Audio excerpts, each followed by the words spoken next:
Your favorite artists. New music discovery. Candid conversations, unfiltered. Loudmouth, little lady, lots of music history. Broadcasting live from New Jersey, it's the Carr Stereo Podcast with Terrie Carr.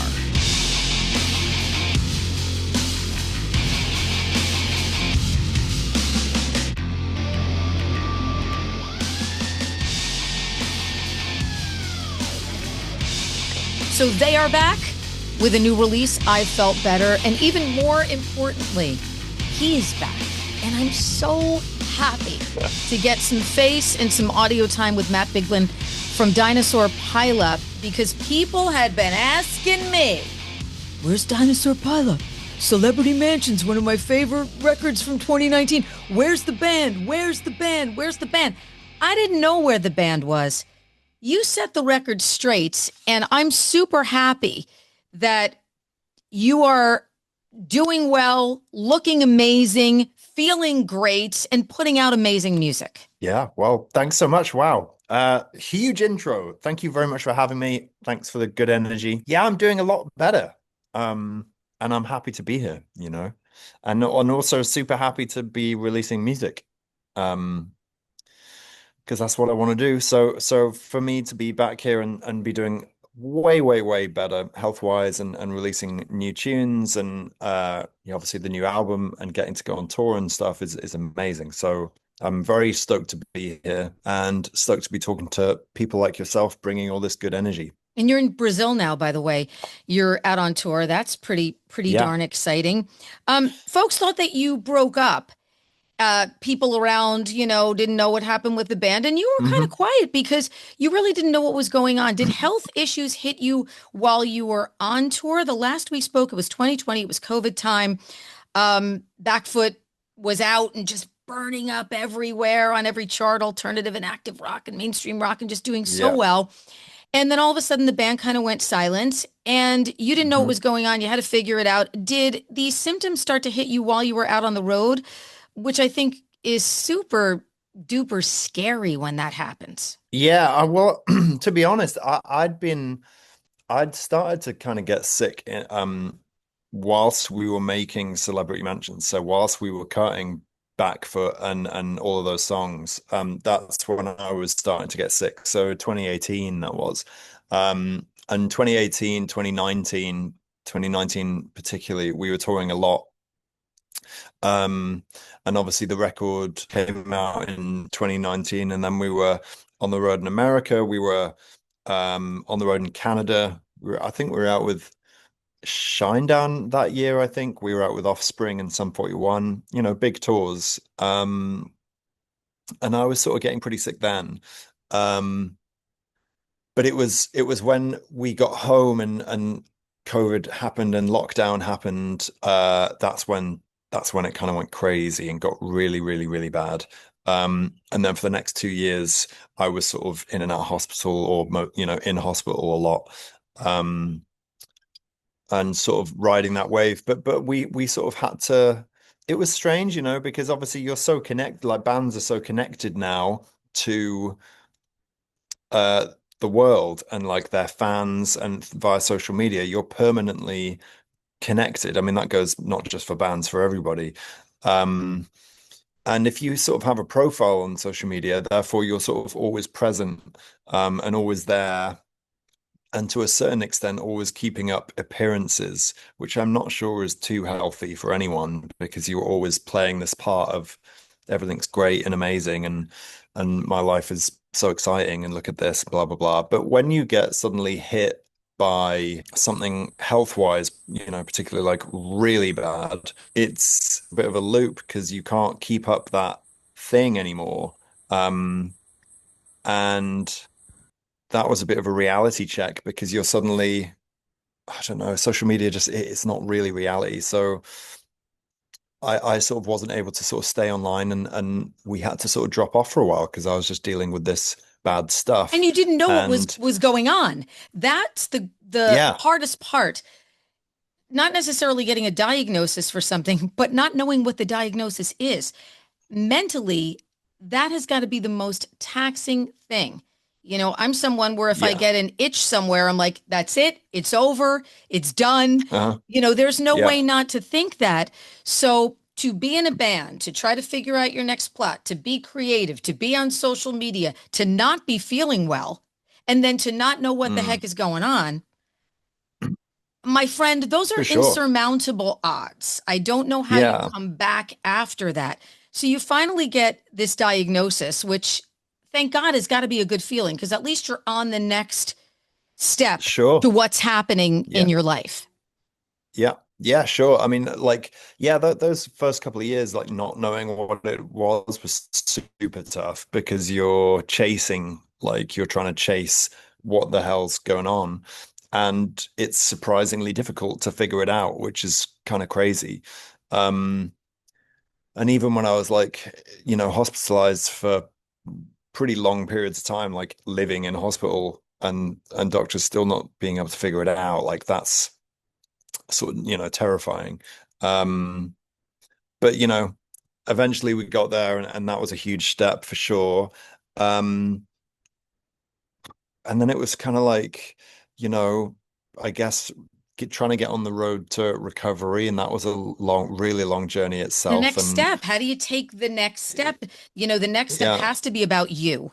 And I love yeah, that the guys in the band, just so loyal, sticking by you, yeah, through yeah. what was going on. That's, man, not only were you lucky enough to get the right unit, but you were lucky enough to get the right people. And then, of Hmm. course, like a friend comes into your life. Well, a friend was in your life, but then you realize that there's more to the life with the friend because then you guys fall in love Yeah, and you meet Mrs. B, who becomes yeah. Mrs. B, and she Yeah, helps pull you through this. Like the story is just so crazy. I mean, we're going to talk about yeah, the music, which is an yeah, yeah. amazing as well.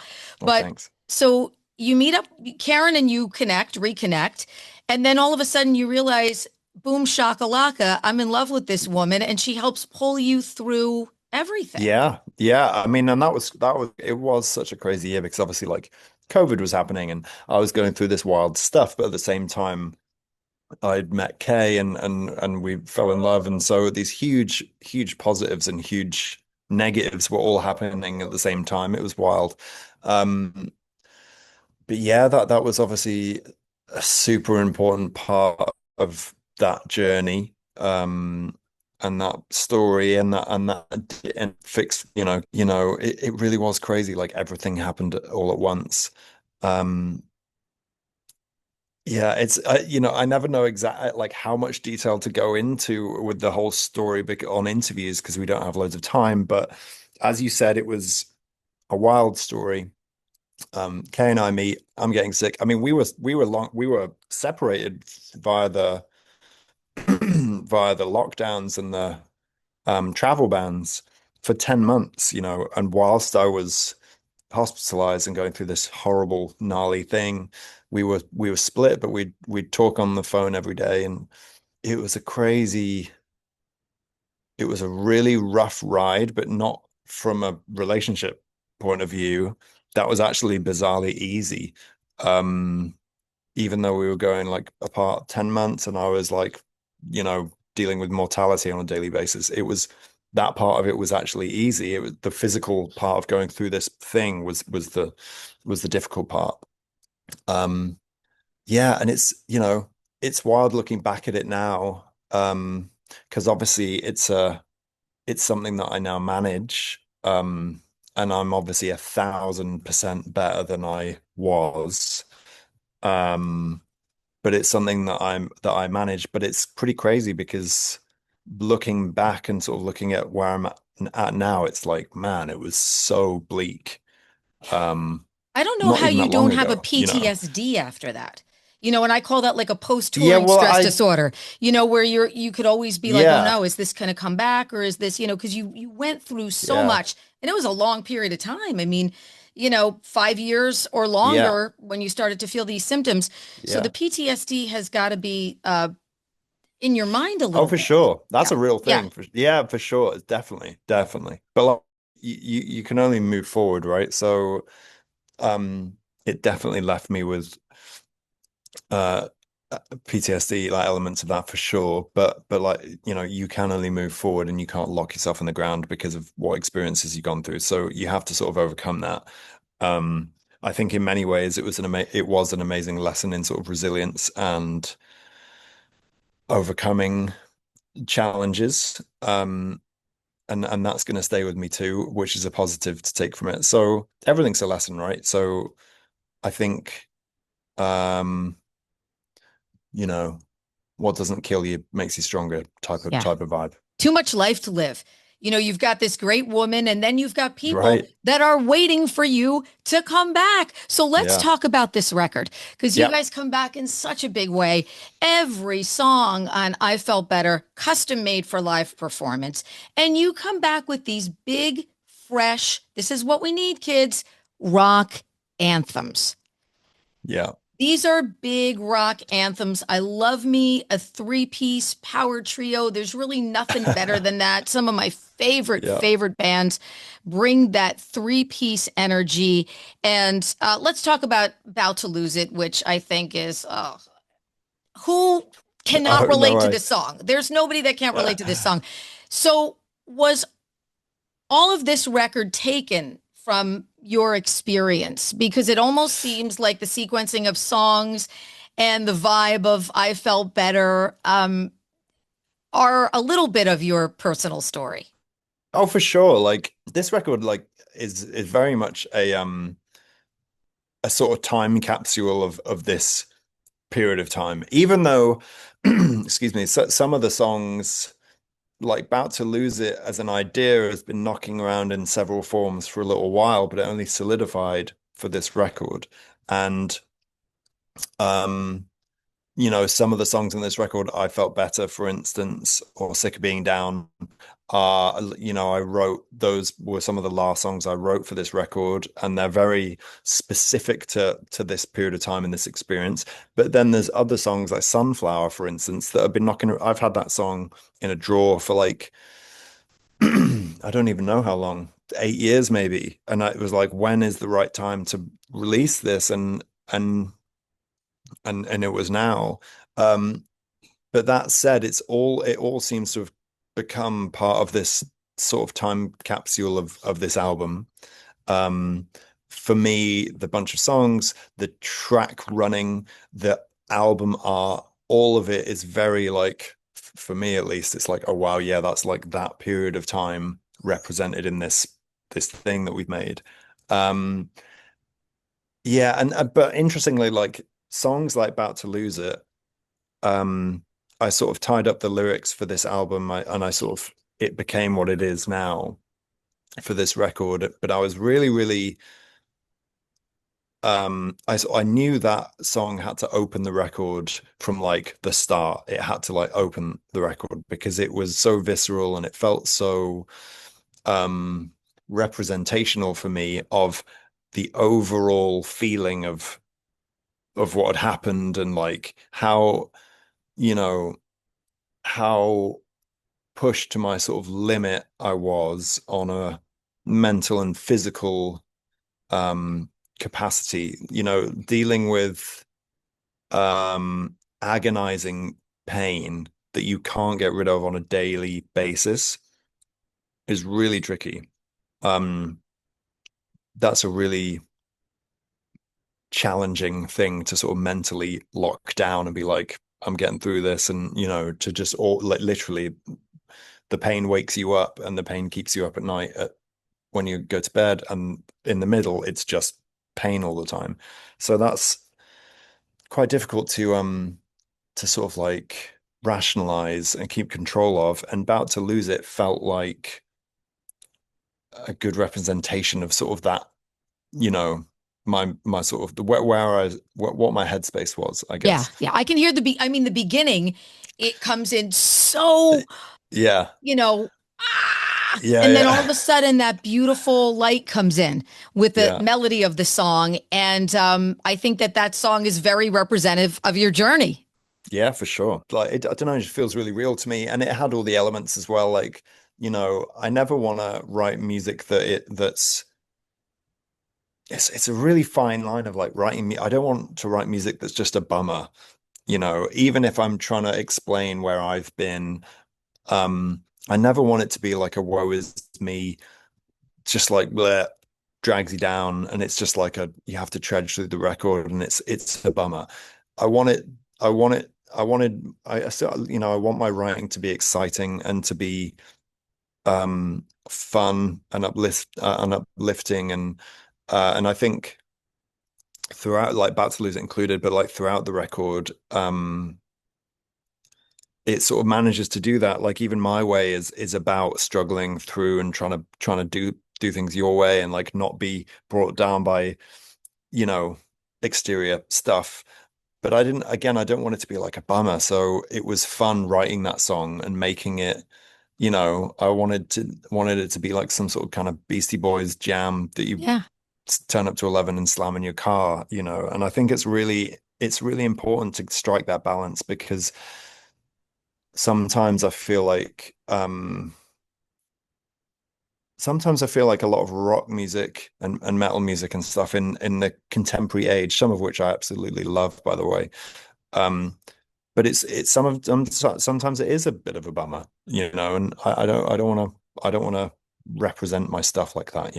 I never think of Dinosaur Pile-Up music as ever being, there's a message. I always get the message, Yeah. but I always feel exhilarated when I hear it. And especially when I was watching the videos and video for About to Lose It, I was like, oh, these guys are back. And like, you just have that great presence that is solely and only yours Oh, when you're right. performing that I just love. Punk Kiss is also another favorite of mine, and I love Big Dogs too.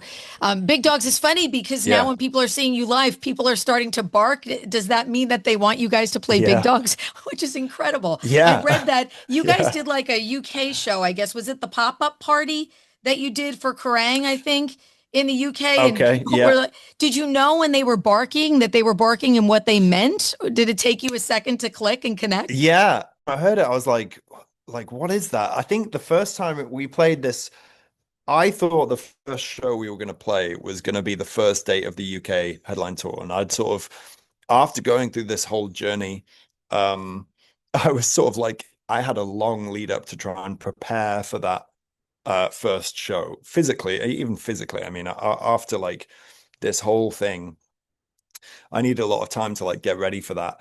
And even with the lead up to September 5th or whatever it was, that first day, I was like, I'm not going to be ready for this. It turns out that like a couple of months before that, this really historic venue in the UK was closing, and they asked us to play the penultimate night of the venue being in existence. And we were like, oh, like we can't not do that. We have to do this. So suddenly, and I think I had a week and a half's notice for that. So I was like freaking out, completely not ready, like really having a complete panic attack, like what the hell. Anyway, we ended up doing it, and I think that was actually the first time we heard the barks. And from a couple of songs in, we could hear people barking. We were like, what is that? We've never had that before. Like, what are they doing? Like, we've never had this before. And then we clicked, they were barking for Big Dogs. And thank God, because we weren't ready for that show. So we hadn't prepared any of the new stuff except for Big Dogs. Thank God, because if we hadn't, that would have been such a letdown. But yeah, when we played it, just the place exploded. And that barking thing, yeah, has carried on like every UK show.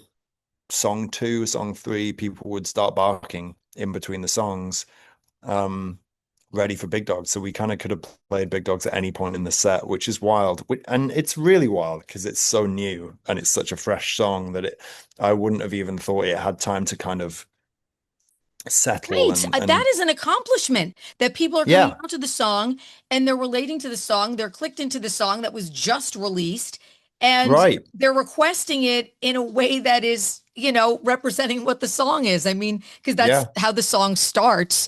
yeah, That yeah, that is a job well done, my friend. That is a yeah. I job appreciate that.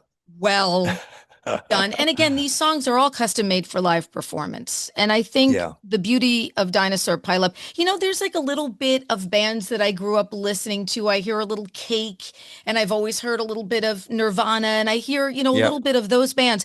But the sound is all your own. The songs are Yeah. great. They've always been great. The songwriting is great. It's always all about the songs. I think that you guys can come out now, with these records and do any song and have the fans just kind of be right in the pocket of what the band is doing.